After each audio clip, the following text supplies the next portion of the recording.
কারণে এই ২ টা পরিবার যেভাবে ক্ষতিগ্রস্ত হইছে সেটা আসলে টাকা বা অন্য কোনো সাহায্যের মাধ্যমে সেটা পরিশোধ করা সম্ভব নয়।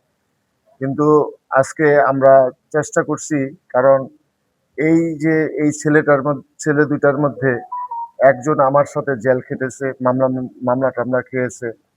তো সেই ছেলেগুলো আজকে এই দুঃসময় পেরিয়ে আজকে এখানে আসার পরে তারা একটা দুর্ঘটনায় নিহত হয়েছে। এই পরিবারগুলো অত্যন্ত ক্ষতিগ্রস্ত। আমরা সিটি কর্পোরেশন তাদের পাশে দাঁড়িয়েছি।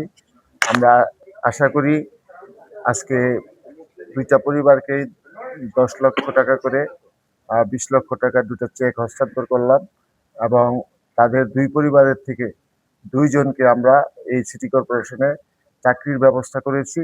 আশা করি এই পরিবার দুটি তাদের যে উপার্জনক্ষম আ উদীয়মান যে পরিবারকে হাল ধরার যে ব্যক্তি ২ জনকে হারিয়েছে, সেটা কিছুটা হলেও তারা এর মাধ্যমে তারা ফিল আপ করতে পারবে। আশা করি এই পরিবারগুলি আ আমাদের জন্য দোয়া করবেন। আমাদের নেতা জনাব তারেক রহমানের জন্য দোয়া করবেন।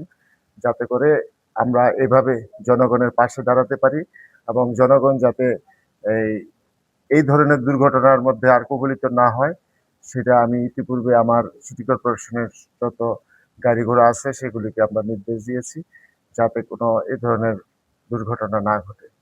তো আমরা চেষ্টা করব নারায়ণগঞ্জ থেকে সকল ধরনের দুর্ঘটনা কে প্রতিহত করার জন্য। সেই ব্যাপারে আমরা সজাগ রয়েছি। আমরা এই পরিবারের সাথে আছি।